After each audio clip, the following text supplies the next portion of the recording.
Batisi TV, lawan Rashipi daka Frank Yamaha, the Maxi Sports Scooter Aerox 155.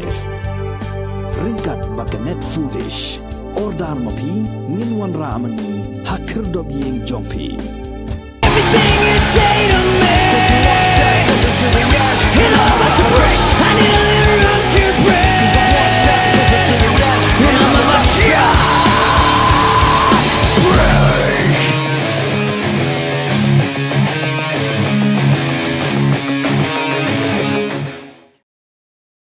Menteri Keterat Pule Putih ke Sorkar Jala oba lakamen rumbui ula pentip baka Sorkar Jala kala pelat ya ke scholarship ke basispa nrup kendai Klur nyobu arlak kendai puwe hajar nruspa nyobu pratengka syaki nrup puwe hajar sispa khan riungut ki Khynnah Pule jongkani ke Jala naga benta usnam arja arpuwe arpuar.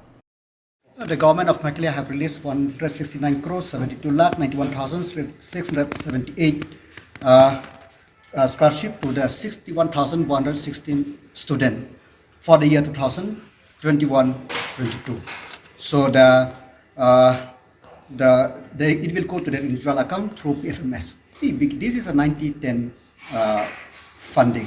So when we get from the government of India, we will process the state so that the matching 10% share could be given and then released subsequently to the education department so that it can release to the student. We are not expecting delay, but the thing is that we are moving in the direction that whatever incentive or whatever right of the student, we should be able to keep in time.